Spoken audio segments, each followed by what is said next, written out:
Hello, welcome to this video. We're going to be taking a look at the Barbara Walker Tarot in a Tin.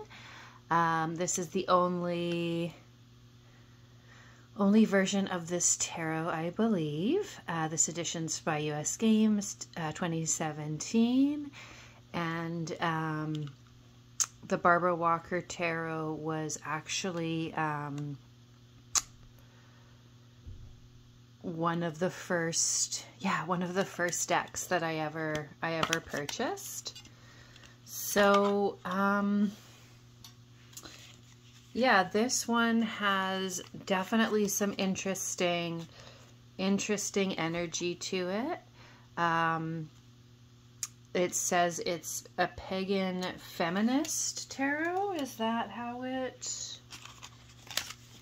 markets itself? Let me see here.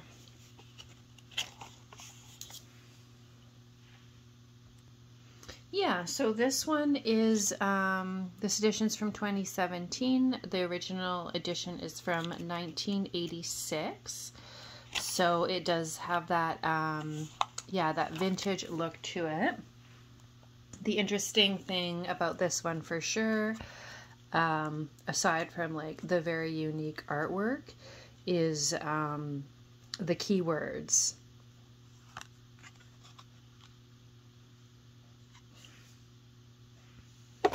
Let's just see if we can adjust the lighting here a bit. Okay. So,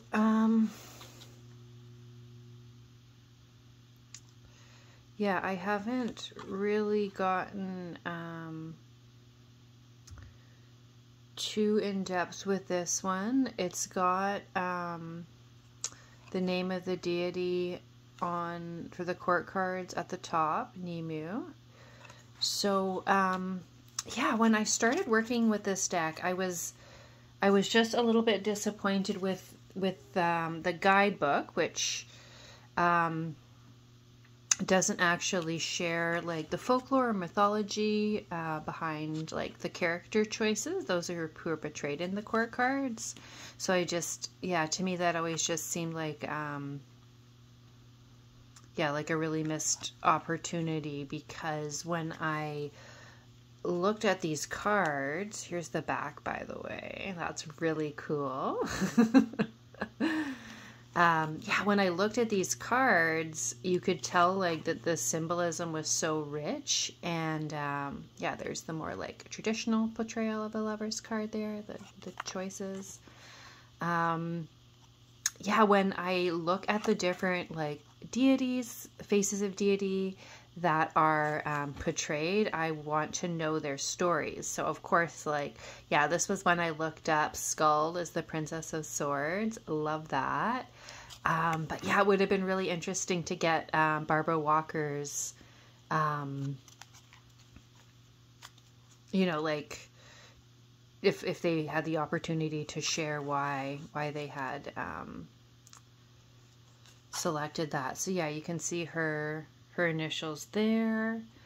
Yeah, it's like, it's interesting because it's not Smith Rider-Waite based, and yet some of the cards definitely have that going on. So yeah, for the Six of Cups, not my favorite Six of Cups, that's for sure. Yeah, love this Two of Pentacles. So no keywords on the majors, but on the minors, we do have keywords, and then on the court cards, you've got your deity listed.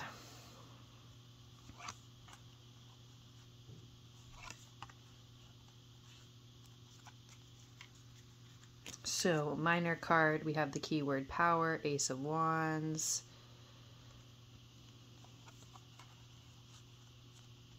Love this Six of Pentacles.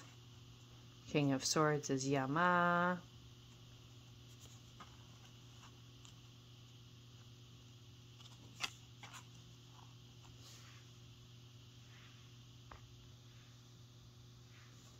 There's my star card.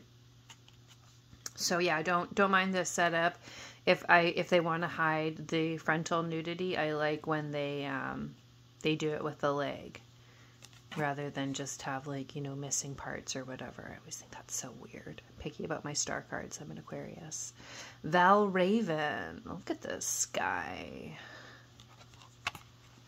There's our Ace of Pentacles.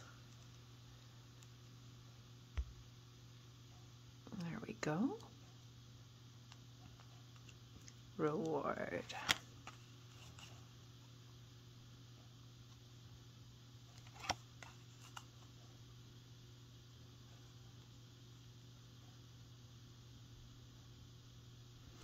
Yeah, so like there's symbolism too that could be represented in the guidebook.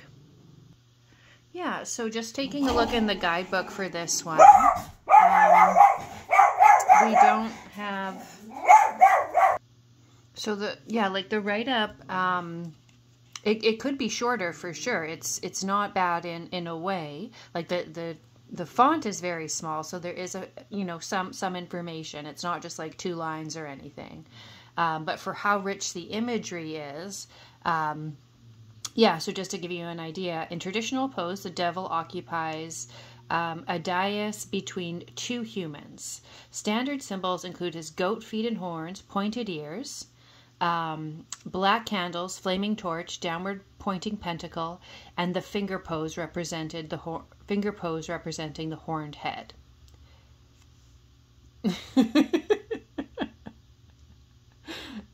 Okay.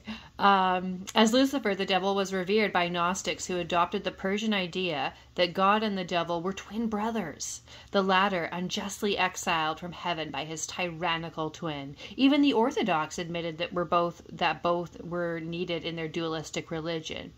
If the bright deity was not to be held responsible for evil, then the dark deity had to be there to take the blame. The Tarot Devil recalls the early mystery cult's requisite meeting with the Lord of the Underworld, who would expound his secrets. He seems to be teaching. He represents physical and sexual forces, unconscious fears or desires, and the power of the id, new self-knowledge in areas formerly suppressed. Okay, so, yeah, like, I guess what I'm thinking specifically is I would love to know what these are. I mean, I could just be ignorant. It could be obvious, but, you know, they said, you know, he's got the hooved feet and he's got the downward pointing pentacle. So they do, yeah, describe some of the symbols, but yeah, but not all of them. There's the strength card. That's amazing. Judgment. This is very, you know, Rider-Waite-Smith, I would say.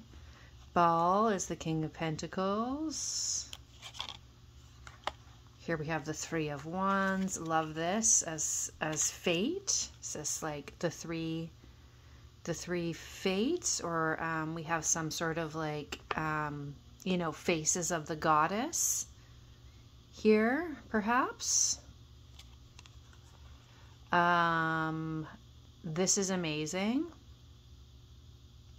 Love this card for sure. Sent that to my sister before. She's an Aries, so she's like resonating with the wands for sure. Hell is the Queen of Wands.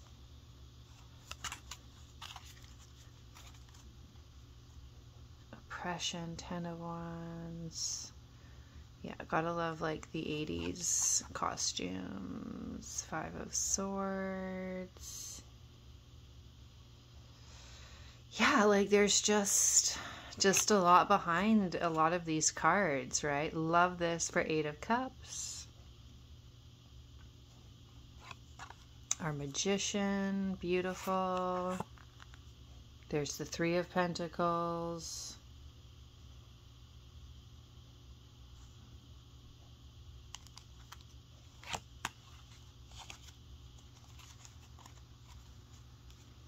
Dagon as the Prince of Wands. Nine of Cups means happiness. Erda is Queen of Pentacles. So I love where they've gone. You know, with this deck, the Tower is called House of God. Definitely can appreciate that. And I know sometimes people trim this, but I do, yeah, I do like the keywords and the mention of the deity when applicable.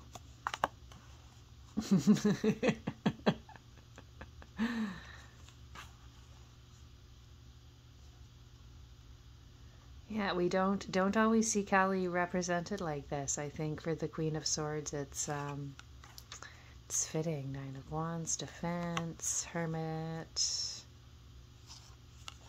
Seven of Wands, Virginal is the Queen of Cups, Decline is the Four of Cups keyword. So that's interesting. Love those shoes. Yeah, cruelty.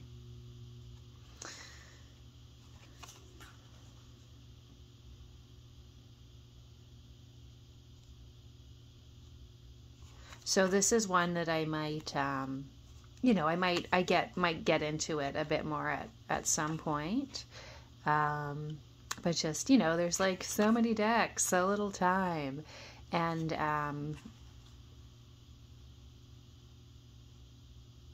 yeah, I feel like the artist author was disempowered when it came to the guidebook. And I mean, I'm not sure if they had creative control, and that's, you know, what they wanted to do. And, you know, I definitely respect that. But, yeah, I feel like it's one of those ones that would be better served with, you know, a thorough guidebook, right?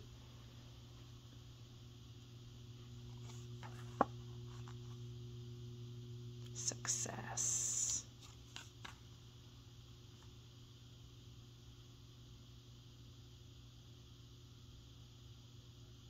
Yeah, this Seven of Cups reminds me kind of like a Four of Cups. Dream is a great, you know, great keyword. Elaine, Princess of Cups.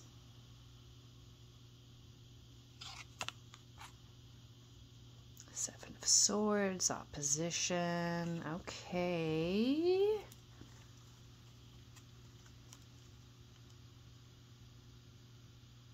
Yeah. Merlin as our Prince of Pentacles.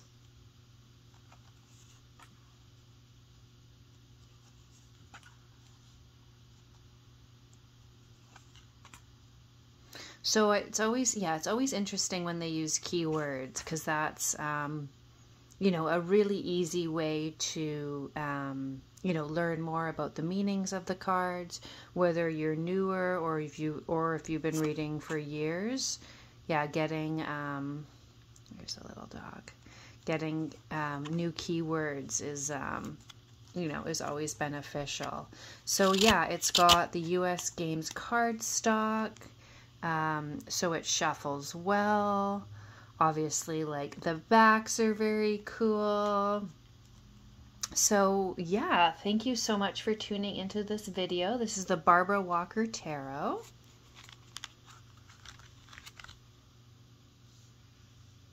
And I will see you soon.